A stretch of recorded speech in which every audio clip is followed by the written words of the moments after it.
Hello बच्चा party, जय Hind and welcome to SSPID biology. ठीक है, आज का जो हमारा टॉपिक है वो है isolation of genetic material. Isolation of genetic material समझने के लिए आपको किसी से दोस्ती करना पड़ेगा। बोलो बिना तो बहुत लंबा दोस्ती चल रहा है, नहीं, असली वाला दोस्ती करना पड़ेगा। असली वाला दोस्ती मतलब ये नहीं कि कोनो आदमी दोस्त मेरा तकलीफ में पड़ गया बीचों में छोड़ के भाग जा रहा है, नहीं। यहाँ पे ऐसे समझना भाई कि तुम्हारा कोई दोस्त है और उसको कोई पकड़ लिया है, कब्जिया लिया है ना। तुम लोग का दोस्त तो ऐसा ही लंगोटिया टाइप होगा, है ना। कोई कोई कोनो पकड़ के उसको कैद कर लेगा। सुनो, ठीक है, 12वीं बच्चों ने भाई, 12वीं में यही समस्या है ना। तुम लोग दोस्ती करते हो, कोई पकड़ के कब्जिया लेगा तुम्हारे दोस्त को, है। अब तुम्हारा दोस्त कॉल किया कि भाई आ जाओ, है ना, आ जाओ, हमारा कोनो पकड़ लिया है, बहुत समस्या में, भाई बचा लो हमको। ठीक है, अब सोचो उसको बचाने के लिए ना भाई, अब पकड़ के ऐसा नॉर्मली रोड पे थोड़ी ना रखा है, उसको पकड़ के कर दिया अंदर एकदम बंद, दरवाजा और जो 3-4 ठो से गेट लगा हुआ है, और फिर अंदर उसको कैद कर दिया है। अब बोला ले जाओ अपने दोस्त को छुड़ा के। अब भाई यहाँ दोस्ती का जौहर देना है सबको, मतलब क्या करना है, दोस्ती सब यहाँ पे साबित करना है। जिसका एकदम बढ़िया दोस्ती होगा, है तुम लोग का दोस्ती है बढ़िया किसी का यहाँ पे, हाँ, दोस्तों के लिए जान दे देंगे। हम नहीं बोलते, अमित शाह जी बोले थे जान दे देंगे इसके लिए, वैसे भी तुम लोग जान दे देना दोस्तों के लिए। तो दोस्ती यहाँ पे साबित करना है भाई। अब समझ लो, तुम्हारा जो दोस्त है, इमेजिन करना किसी घर में नहीं बंद है। ये जो तुम्हारा दोस्त है, ये सेल के अंदर न्यूक्लियस है और न्यूक्लियस के अंदर ये है। इसको बेचारे को न्यूक्लियस से करना है आजाद। और हमारा जो दोस्त है उसका नाम है DNA। दोस्त का नाम मेरे क्या है, DNA। देखो एकदम जो अंग्रेजी मीडियम वाला है, CBSE बोर्ड वाला है ना, उन लोग के लिए हम बता दें, आइसोलेशन ऑफ जेनेटिक मटेरियल का मतलब ये होता है कि जो DNA होता है ना, उसके प्योर फॉर्म को हम लोग एक्सट्रैक्ट कर लेते हैं, यानी कि extracting of pure genetic material. अगर हम लोग DNA मतलब हमारा जो सेल है उसके अंदर न्यूक्लियस है, न्यूक्लियस से हमको सिर्फ DNA चाहिए। देखो भाई, सेल के अंदर बहुत सारा कंपोनेंट होता है, ठीक है, जो cell the unit of life पढ़ा हुआ चैप्टर उसको पता होगा। तो सेल के अंदर बहुत सारे कंपोनेंट्स हैं, बहुत सारी बाउंड्रीज हैं, वहां से हमको आइसोलेट करना है किसको, अपने DNA को। DNA मतलब हमारा मित्र। यहाँ पे मेरा मंगरुआ नहीं रहेगा, यहाँ पे कौन रहेगा, हमारा मित्र DNA रहेगा। अब ऐसे समझ लो, उस DNA को बाहर निकालना है। तो CBSE बोर्ड वाला याद तुम लोग डेफिनेशन जिसको लिखना होगा लिख लेना, है ना। इसका मतलब होता है एक्सट्रैक्शन या extracting of pure genetic material, extracting of pure genetic material. Obviously genetic material DNA होता है from the cell, from the cell. अब ध्यान से सुनना भाई, ये जो सेल है ना, ये सेल कुछ भी हो सकता है, किसी का भी सेल हो सकता है ना। हो सकता है कि जो तुम्हारे दोस्त को कैद करके रखा है वो किसी छोटे मोटे घर में रखा हो, या ससुरा काला पानी का सजा कराने एकदम खतरनाक जेल में भेज दिया। हो सकता है बिछिया में पहुंचाया हो ना, गोरखपुर में एक जेल है बिछिया भाई, वहां पे, है ना। तो डिपेंड करता है कि आदमी कैद कहाँ करके रखा हुआ है, ठीक है, उस हिसाब से समझना। हो सकता है कि ये जो सेल है जिसके अंदर तुम्हारा DNA है, जिसको तुमको आइसोलेट करना है, हो सकता है कि वो प्लांट सेल के अंदर हो, ठीक है, हो सकता है ये प्लांट सेल के अंदर हो, या जो हमारा जीन ऑफ इंटरेस्ट है वो एनिमल सेल के अंदर हो। कहीं पे भी हो सकता है भाई, प्लांट सेल हो, एनिमल सेल हो, या हो सकता है फंगस के अंदर पाया जाए, फंगल सेल हो, समझ रहे हो, या फिर बैक्टीरियल सेल हो। इनमें से किसी में भी हमारा DNA हो सकता है। DNA का मतलब यहाँ पे कि जो हमारा जीन ऑफ इंटरेस्ट है ना, या प्लाज्मिड जिसको हमको आइसोलेट करना है। ससुरा वो प्लांट सेल में भी हो सकता है, एनिमल का भी हो सकता है, फंगल का भी हो सकता है, बैक्टीरिया का भी हो सकता है। इनमें से कहीं से भी निकालना है। यहाँ सबसे भी इसको आइसोलेट कैसे करेंगे, by breaking their cell wall या उसका प्लाज्मा मेम्ब्रेन। ध्यान से सुनना मेरे लाल, घर है, घर में तुम्हारा दोस्त है बंद, ठीक है, तो सबसे पहले क्या करोगे। अब ऐसा तो है ना यार, तुम्हारे पास कोई जादूगर है, इससे आंख बंद किए और 2-4 बार बोल दिए, नाम बस चल गए अंदर। इतना शक्तिशाली हो नहीं, लोले हो, 12th वाले लोले ही होते हैं, सब समझना यहाँ से। अब 12th में तुम लोग लोल आदमी हो, एकदम पहुंच गए अंदर। अब एकदम अगर होशियार रहोगे तो पहले क्या करोगे, सोचिएगा इसका मेन दरवाजा कहाँ है, पहले इसका दरवाजा तोड़ते हैं, ठीक है। दरवाजा दीवार जो भी होगा, मतलब आउटर कवरिंग जो होगा पहले उसको तोड़ोगे, फिर अंदर जाओगे, जो जो उसके साथ मिले होंगे उसको ऐसे पकड़ करके बैठे होंगे उनको तोड़ोगे न छोड़ोगे। पास लास्ट में एकदम तुम्हारा प्योर जो मित्र होगा वो बचेगा। ऐसे कंधे हाथ रख के लेके जाना, चल मित्र ये दोस्ताना नहीं तोड़ेंगे, है ना। तो इसी तरह से भाई इसमें भी हम लोग ना इसको छोड़ेंगे नहीं, बीच बीच में नहीं छोड़ेंगे, बने चाहे दुश्मन जमाना हमारा आगे यार, है ना।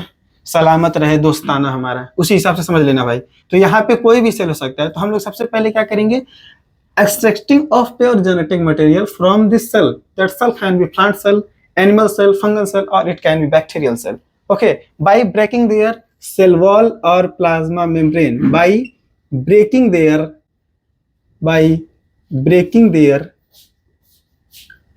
cell wall, by breaking their cell wall or plasma membrane।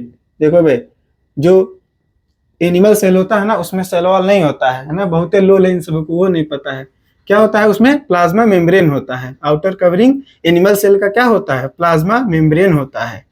तो मैंने सबसे पहले बाहर का हम क्या कर देंगे, दरवाजा तोड़ देंगे। उसके बाद जैसे ही अंदर घुसेंगे है ना, उसके बहुत सारे कंपोनेंट, यानी कि सेल के बहुत सारे कंपोनेंट उसके साथ मिक्स होंगे, यानी कि उस जो तुम्हारा दोस्त है ना उसके अगल बगल उसका रखवाली सैनिक वानिक सब लोग बैठा होगा, तो उनको पहले भगाएंगे। उसके बाद पहले अंदर घुस गए यानी कि वॉल उसका तोड़ दिए, उसके बाद क्या करेंगे, उनके जो अगल बगल के लोग हैं इनको भगा देंगे बाहर। अब देखो, यानी कि पहले क्या किए, जो भी हमारा जेनेटिक मटेरियल है उसका जो भी सेल वॉल है, प्लाज्मा मेम्ब्रेन है, किसी भी अंदर उसको पहले तोड़ देंगे। ठीक है, उसके बाद क्या करेंगे, देन सेपरेट कर देंगे, then separating the DNA from other cellular component, उसके अलावा जो भी सेल्यूलर कंपोनेंट होगा उससे अपने जेनेटिक मटेरियल को अलग कर देंगे with the help of different enzymes, by using different enzymes. ऐसे समझ लेना मेरे लाल, यहाँ पे जो एंजाइम है ना ये आपका मेन हथियार है। एंजाइम क्या है, मेन हथियार है। अब यार जाओगे किसी के घर में लड़ाई उड़ाई करने, तो इतना तो बकलोल हो नहीं कि बिना हथियार लेके पहुंच जाओगे, हथियार तो चाहिए ना अंदर घुसने के लिए। उसी तरह से यहाँ पे जो आपका हथियार है वो क्या है, एंजाइम है। अब देखो पूरा कहानी ना यहीं पे है मेरे भाई। सबसे पहले क्या किए, सेल वॉल को ब्रेक कर दिए। सेल वॉल को ब्रेक करने के बाद जो सेल्यूलर कंपोनेंट है उनको तोड़ फोड़ देंगे, भगा देंगे, हटो सर मेरे काम का, मेरा डीएनए है, मैं अपने भाई को छोड़ नहीं सकता हूँ, डीएनए मेरे साथ रहेगा। अरे सुनो ध्यान से, गड़बड़ मत करना दोस्त, है ना, ध्यान से सुनना इधर। अब क्या करना है ना, इसका स्टेप्स देख लेते हो। सबसे पहले क्या करते हो, इधर देखो, ये है क्या स्टेप्स। सबसे पहला स्टेप क्या होगा भाई, ध्यान से पहले ना हम लोग देखेंगे कि ये जो जहां पे दोस्त मेरा जहां पे डीएनए है ना वो सेल कौन सा है, यानी कि हम लोग सेल का टाइप देख लेते हैं। ठीक है, किस टाइप का सेल है। और सबसे इसमें जो पहला स्टेप होता है वो होता है सेल लाइसिस। पहला स्टेप हम लोग क्या करेंगे, सेल लाइसिस। लाइसिस का मतलब होता है मेरे लाल तोड़ना, है ना। सेल को हम लोग तोड़ेंगे। कैसे तोड़ेंगे, देखो पहले ना सेल के टाइप देख लो कि कौन से तरह का सेल है। हो सकता है ना मेरे भाई कि वो प्लांट का सेल हो, क्या प्लांट का सेल हो सकता है, प्लांट का सेल हो, या फिर हो सकता है अपना एनिमल सेल हो, है ना, या फिर हो सकता है कि ये बैक्टीरियल सेल हो, जैसा कि हमने ऊपर लिखाया भी है। ये बैक्टीरियल सेल हो सकता है, प्लांट सेल हो सकता है, एनिमल सेल हो सकता है तुम्हारे दोस्त को फंगल सेल के अंदर किडनैप करके रख लिया है ससुर लोग, है ना। अब समझना, अब ये सेल है, इसके अंदर यानी कि जो इसका दरवाजा है ना, ये किस चीज का बना हुआ है। अब देखो तुम्हारे पास बहुत सारा हथियार है भाई, बम लिया है, बंदूक भी लिए हो, AK-47 लिए हो, खूब सारा हथियार लिए हुए हो, है ना, और सादा लाठी ईंटा भी लिए हुए हो। अब ऐसे समझ लो यार कि जो तुम्हारे दोस्त को गिरफ्तार किया है ना वो बाहर से खाली एक पॉलीथीन लगाया है, मतलब उसके घर का जो आउटर कवरिंग है एक पॉलीथीन है। अब पॉलीथीन को तोड़ने के लिए बम तो फेंकोगे नहीं भाई। देखो दोस्त हो, समझदार भी हो, हम ही मान के चल रहे हैं, तो खाली अगर पॉलीथीन को तोड़ना रहेगा मेरे लाल, बम नहीं फेंकोगे, हथियार से मार दोगे, लाठी उठी नोच के निकल जाओगे, समझ रहे हो। उसी हिसाब से समझना। तो पहले ना हमको देखना होता है कि ये जो सेल है ना, इसका जो सेल वॉल है वो किस चीज का बना हुआ है। क्या देखेंगे, इसका जो सेल वॉल है ना, जो भी प्लांट है, एनिमल है, बैक्टीरियल है, उसका सेल वॉल किस चीज का बना हुआ है ना, हमको ये देखना होता है। अगर हम लोग बात करें प्लांट सेल का, प्लांट सेल का सेल वॉल किसका बना होता है मेरे भाई, हाँ जी, सेल्यूलोज का। किसका बना होगा, सेल्यूलोज का। एनिमल सेल में सेल वॉल नहीं होता है, यहाँ पे सेल वॉल एब्सेंट होता है, याद रखना। प्लांट सेल का प्रॉपर्टी यही होता है कि इसके पास आउटर कवरिंग सेल वॉल होता है। बैक्टीरियल सेल का जो सेल वॉल होता है ये पेप्टाइडोग्लाइकन का होता है। किसका होता है, पेप्टाइडोग्लाइकन का। फंगस सेल का जो सेल वॉल होता है ये काइटिन का होता है। किसका होता है मेरे लाल? काइटिन का होता है। नाम आप लोगों को याद रखना पड़ेगा। ठीक है, अब देखो इसका जो सेल वॉल है वो किस चीज का है? सेलुलोज का। प्लांट सेल का सेलुलोज है, बैक्टीरियल एनिमल तो होता ही नहीं है। बैक्टीरियल सेल का पेप्टाइडोग्लाइकन है, तो फंगस का काइटिन का है। अब इसको डाइजेस्ट करने के लिए क्या इस्तेमाल करना है? हमको हमारा हथियार इस्तेमाल करना है। इसका इस्तेमाल इस पूरे प्रोसेस में हम लोग करेंगे। देखो कैसे करते हैं। अब देखो यहाँ पे ना डिपेंड अपॉन कि इसका सेल वॉल किस चीज का है, हम लोग उस टाइप का एंजाइम का यूज करते हैं। ठीक है, जिस टाइप का सेल वॉल उस टाइप का एंजाइम, यानी कि जैसा तुम्हारा दीवार वैसा मेरा हथियार। ठीक है, देखो इधर अगर अगर इसका सेल वॉल सेलुलोज का है तो यहाँ पे हम एंजाइम यूज करेंगे सेल्यूलेज। एज आ जाएगा भाई, कुछ नहीं बे, ओ की जगह ए लिख देना, सेल्यूलेज जाएगा। यहाँ पे देखो सेल वॉल एब्सेंट होता है, आउटर कवरिंग सेल मेम्ब्रेन होता है या प्लाज्मा मेम्ब्रेन होता है, तो यहाँ पे हम लोग लाइसोजाइम यूज करते हैं। क्या यूज करेंगे मेरे लाल? लाइसोजाइम यूज करेंगे। और बैक्टीरियल सेल के केस में भी हम लोग लाइसोजाइम ही यूज करते हैं। और अगर यहाँ पे काइटिन का सेल वॉल है तो ऑफकोर्स काइटिनेज यूज कर लेंगे। देख भाई, कहीं पे भी एज एज आ जाए ना तो समझ लेना मेरे लाल कि ये एंजाइम का बात हो रहा है। ठीक है, अब देखो इधर, अब हमारा जो मेन ऊपर का सबसे बाहरी दरवाजा था वो गया टूट। सबसे बाहरी दरवाजा क्या हुआ? टूट गया। अब बाहरी दरवाजा टूट गया तो अंदर के कंपोनेंट को भी तो निकालना है मेरे भाई। ये वाला ना जितने सेलुलर कंपोनेंट हैं इसे अब बाहर निकालेंगे। कहेंगे तुम मेरे दोस्तों को पकड़ के ना बैठो, जो आदमी दीवार तोड़ सकता है ना वो तुमको भी तोड़ देगा, इसलिए सावधान रहें, सतर्क रहें। अब देखो ये ससुरा सब बहुत खतरनाक जकड़ के पकड़े रहते हैं, एकदम चिपका उकर। कहेंगे ना ना ना, हम जी हुजूर करके बैठे हैं, हम इसको छोड़ेंगे नहीं, तुम्हारा डीएनए मेरे कब्जे में है, 500 करोड़ रुपया लाभ देंगे। अब भिखारी है दोस्त तुम्हारा, कहाँ से लाएगा? बस है, दोस्ती निभा रहा है, इतना समझ लो। देखो इधर, अब इसको हम लोग क्या करेंगे ना, ये हमको एक टेस्ट ट्यूब में ऐसा दिखेगा, टेस्ट ट्यूब में। इस टेस्ट ट्यूब के अंदर, अब देखो देखो ध्यान से समझना क्या कर रहे हैं। इस टेस्ट ट्यूब के अंदर ना हम लोग पहला सेंट्रीफ्यूगेशन कराते हैं। ठीक है, कई सारा सेंट्रीफ्यूगेशन होता है, इसमें हम लोग सबसे फर्स्ट सेंट्रीफ्यूगेशन यहाँ पे कराते हैं। सेंट्रीफ्यूगेशन का मतलब जान रहे हो? ऐसे खूब तेज पकड़ के घुमा देना है ना। मान लो तुम मंत्री पास पहुंचे, उसका बाल वाल पकड़े एकदम ऐसे नचा दे रहे हो ससुरा कहीं पे। अब नचा दोगे तो सब लोग टूटिए ना जाएंगे, वैसे ही किनारे भाग जाएगा। उसी तरह से यहाँ पे हम लोग क्या करेंगे, इसका सेंट्रीफ्यूगेशन करा देते हैं। और ये जो सेंट्रीफ्यूगेशन का ना स्पीड हम बता दे रहे हैं आप लोगों को, है ना, ये अराउंड 3000 से 5000 आरपीएम का होता है भाई मेरे। 3000 से 5000 आरपीएम का होता है। देखो आरपीएम का मतलब होता है रिवॉल्यूशन पर मिनट।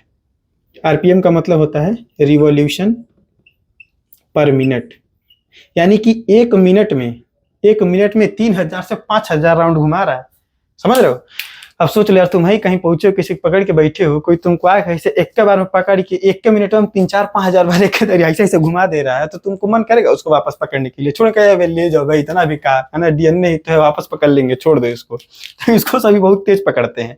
तो सेंट्रीफ्यूगेशन की वजह से क्या होता है, यहाँ पे ये जो सेल वॉल होता है जो डाइजेस्टेड फॉर्म में होता है ना, वो आके यहाँ पे नीचे पैलेट के फॉर्म में यहाँ पे आ जाता है ना, यहाँ पे सेटल डाउन हो जाता है पैलेट के फॉर्म में। पैलेट मतलब नीचे जो सेटल डाउन, इसको पैलेट ही बोलते हैं, नहीं याद रखना कोई दिक्कत नहीं। यहाँ पे क्या आ जाएगा? Cell wall. लेकिन अभी भी इसमें यहाँ पे सुपरनेटेंटली जो प्रेजेंट होता है, जिसको सुपरनेटेंट बोलते हैं, ऊपर के यहाँ पे जो प्रेजेंट होते हैं ना, इधर सबसे ऊपर, इसमें सारे सेल के कंपोनेंट पाए जाते हैं। ठीक है, यहाँ पे प्रोटीन भी होगा, यहाँ पे डीएनए भी होगा, यहाँ पे आरएनए भी होगा, लिपिड भी होगा। ठीक है, तो इनको हमको क्या करना है? हमको तो भैया मेरा सिर्फ डीएनए चाहिए, यही मेरा मित्र है, इसी को हम लेंगे। ठीक है, यही हमको वापस चाहिए। अब क्या है ना, ये सेल वाले लोग हो गए नीचे, इन लोग को तो हम निकाल दिए बाहर। अब क्या करेंगे, इसमें इनको डाइजेस्ट करने के लिए फिर हमारा हथियार आएगा। ठीक है, ये अपना हथियार याद रखना भाई, ना एंजाइम छोड़ेंगे नहीं, जहां जरूरत पड़ेगा एंजाइम को लाएंगे। अब क्या हो गया, अपना फिर से हथियार ला दिए, ला बेटा तुमको खत्म करते हैं। अब देखो ये एंजाइम क्या करेगा, अगर हमको डाइजेस्ट करना है प्रोटीन को, अब इन लोग को तोड़ेंगे, एकदम टेंशन मत लेना। एंजाइम क्या करेगा, प्रोटीन को तोड़ना है तो एक एंजाइम हम लोग यूज करते हैं, इसका नाम है प्रोटीएज। प्रोटीएज। डीएनए को डाइजेस्ट नहीं करना है, आरएनए को डाइजेस्ट करने के लिए यूज कर लेंगे आरएनएज। अगर लिपिड है तो लाइपेज, है ना। तो आरएनए को डाइजेस्ट कर लेंगे किससे? आरएनएज से। और इसको डाइजेस्ट कर लेंगे प्रोटीएज से। अब ये सारे डाइजेस्ट हो जाएंगे तो वापस से इसमें हम लोग क्या करेंगे, फिर इसका सेंट्रीफ्यूगेशन कराएंगे। ये वापस लिया और इसका सेकेंड टाइम सेंट्रीफ्यूगेशन होगा यहाँ पे।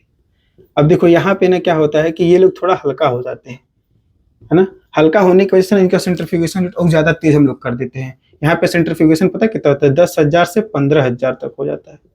10,000 से 15,000 हो जाता है आरपीएम। इतना तेज, बहुत तेज घुमाते हैं एकदम, और खतरनाक कहते तुम लोग एकदम मतलब धूल कचरा हिलने कुछ वो नहीं रहने, एकदम खत्म कर देंगे। अब यहाँ पे क्या होगा, जो प्रोटीन वोटीन होगा वो यहाँ पे नीचे आ जाएगा पेलेट के फॉर्म में, और ऊपर यहाँ पे सुपर नेटेंटली जिसको बोलते हैं सुपर नेटेंट, यहाँ पे क्या आ जाएगा अपना, मेरा भाई, मेरा यार, मेरा दोस्त, मेरा डीएनए। ये बेचारा आया सबसे ऊपर, लेकिन अभी ना ये सबसे ऊपर ऐसे नॉर्मली आता नहीं है ना। अब देखो भाई, है ना, जैसे ही आपका दोस्त मिला, ठीक है, आपका दोस्त मिला और आप लोग बढ़िया दोस्त हैं, तो सबसे पार्टी में पहले क्या करेगा आप लोग, है ना, बियर पिलाएगा, इथेनॉल पिलाएगा, कहे चल बेटा तुमको इथेनॉल पिलाते हैं, वो भी नॉर्मल नहीं बेटा, एकदम आइस क्यूब वाला डाल के एकदम चिल्ड इथेनॉल। क्या देंगे, चिल्ड इथेनॉल। अबे तुम लोग ज्यादा सीरियस मत लेना इस बात को, ठीक है, इथेनॉल का बात हम कर रहे हैं, ठीक है, चिल्ड इथेनॉल, क्या, चिल्ड इथेनॉल, ठीक है, मत पिलाना बे, सब गलत बात होता है, ठीक है, गंदी चीज है, इथेनॉल तो बिल्कुल मत पिलाना मेरे भाई, ठीक है, ना ना ना, बहुत गलत चीज। देखो इधर यहाँ पे पार्टी ये लोग कर लेंगे, चिल्ड इथेनॉल का समझाने के लिए बोल दिए मेरे लाल, ठीक है।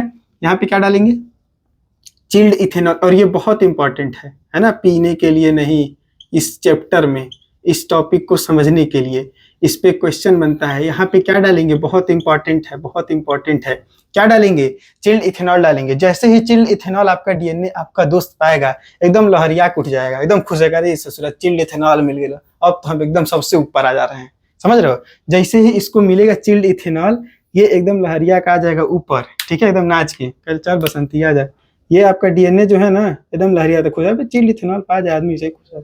अब क्या हुआ, ये आ गया एकदम ऊपर, कहेगा अब जो बोलो आपके लिए जिंदगी कुर्बान, है ना।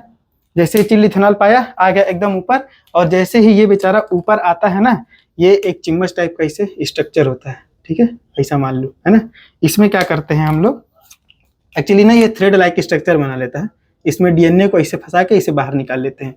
इसको बाहर निकालने के प्रोसेस को हम लोग बोलते हैं स्पूलिंग, ठीक है। यहाँ पे डीएनए ना थ्रेड लाइक हो जाता है, थ्रेड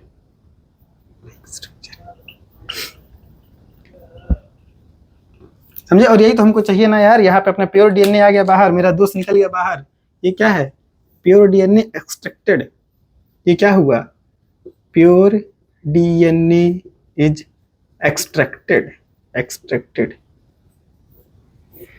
समझे कितना ताकतवर था ये। हम लोग यहाँ पे गए जीत, और हमारा जो डीएनए था वो आ गया बाहर। भाई याद रखना, चिल्ड इथेनॉल डालते हैं, ठीक है, ये बहुत जरूरी है। ये क्या करा देता है, यहाँ पे लिख दे रहे ना यार, थोड़ा उधर जगह कम पड़ी है, बॉक्स बना के लिख लेना भाई मेरे, है ना।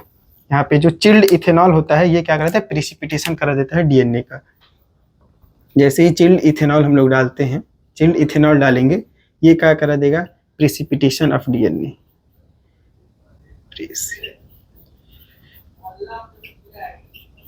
Precipitation of DNA. भाई इसको याद रखना ना, बहुत इंपॉर्टेंट है, इसी पे चलो क्वेश्चन पूछता है, समझे।